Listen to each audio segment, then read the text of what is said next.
আসসালামু আলাইকুম। কোটালীপাড়ায় গণ অধিকার পরিষদের বিশাল শোডাউন, শেখ হাসিনার নির্বাচনী এলাকা। মোহাম্মদ তপু শেখ, গোপালগঞ্জ প্রতিনিধি। বিস্তারিত জানাচ্ছি আমি ইভা। গোপালগঞ্জের কোটালীপাড়ায় আজ গণ অধিকার পরিষদের ব্যতিক্রম ধর্মী ও নজর কাড়া শোডাউন অনুষ্ঠিত হয়েছে। দেশের রাজনীতিতে নতুন মাত্রা যোগ করতে চলা এই শোডাউনকে কেন্দ্র করে কোটালীপাড়া, যা সাবেক প্রধানমন্ত্রী শেখ হাসিনার নির্বাচনী এলাকা হিসেবে পরিচিত, সেখানে ব্যাপক উৎসাহ উদ্দীপনার সৃষ্টি হয়েছে। সকাল থেকে শতাধিক নেতা কর্মীদের নিয়ে কোটালীপাড়া উপজেলা সদর ও আশেপাশের এলাকা প্রদক্ষিণ করে শোডাউনের নেতৃত্ব দেন গণ অধিকার পরিষদের স্থানীয় নেতৃবৃন্দ, যারা জনগণের অধিকারের প্রশ্নে রাজপথে সক্রিয় থাকার অধিকার ব্যক্ত করেন। স্থানীয়রা জানান, এরকম আয়োজন আগে কোটালীপাড়ায় দেখা যায়নি। অনেকেই রাস্তায় নেমে এই শোডাউন প্রত্যক্ষ করেন এবং বিভিন্ন স্থানে নেতাকর্মীদের অভ্যর্থনা জানান। গণ অধিকার পরিষদের যুবনেতা মোল্লা ভাই বলেন, এই শোডাউনের মাধ্যমে আমরা বুঝিয়ে দিতে চাই, জনগণের অধিকার আদায়ের আন্দোলন শুধু শহরে নয়, অত্যন্ত এলাকাও পৌঁছে গেছে। অনুষ্ঠান শেষে সংক্ষিপ্ত পথসভায় নেতৃবৃন্দ আসন্ন জাতীয় নির্বাচনে গণ অধিকার পরিষদের অংশগ্রহণ এবং জনগণের ভোটাধিকার নিশ্চিত করার আহ্বান জানান।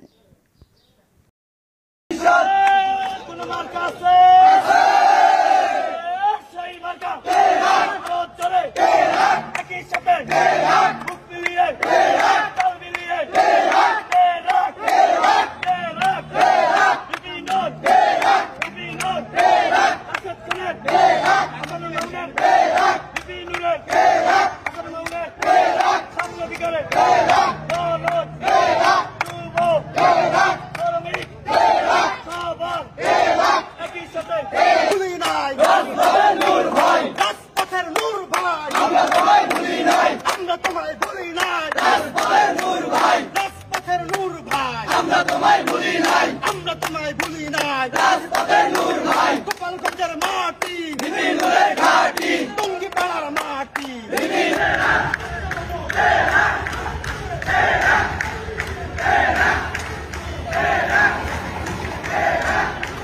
আমিন ভাইয়ের, বাসু ভাইয়ের, সবাই পড়ো জয় মাতা তরুণদের টেকা থেকে। আসসালামু আলাইকুম। হিন্দু ভাইদের নমস্কার। গণ অধিকার পরিষদ গণমানুষের দল, সাধারণ মানুষের জন্য কাজ করব। গণ অধিকার পরিষদ কারো দালালি করার জন্য রাজনীতি করতে আসি নাই। কোটালীপাড়ার মানুষ শান্তিপ্রিয় মানুষ, সবাই ভাই ভাই।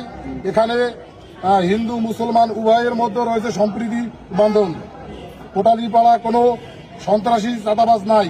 তবে কেউ যদি সন্ত্রাসী চাঁদাবাজি করতে আসে, তাহলে সাধারণ মানুষকে সাথে নিয়ে তার দাঁত ভাঙ্গা জবাব।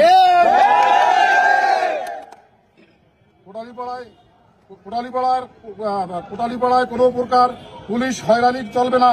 থানায় দালালি নামে সাধারণ মানুষের হয়রানির অভিযোগ পাওয়া যাচ্ছে। যারা এসব দালালি কাজে নিয়োজিত আছেন, তাদের সাবধান করে বলে দিতে চাই, এখনো সময় আছে, দালালি বন্ধ করেন। তা না হলে এসব দালালরা পালানোর পথ পাবে না। আর যদি কোনো প্রকার তথ্য প্রমাণ ছাড়া আমার কোটালীপাড়ার কোনো একজন ব্যক্তিকে আটক করা হয় বা আটকের নামে বাণিজ্য করা হয়, চেষ্টাও করা হয়, তাহলে গণ অধিকার পরিষদের মানুষ এবং জনগণ নিয়ে সেই সব লোকদের বিরুদ্ধে, দুর্নীতিবাজদের বিরুদ্ধে কঠোরভাবে আন্দোলন গড়ে তুলবে ইনশাআল্লাহ।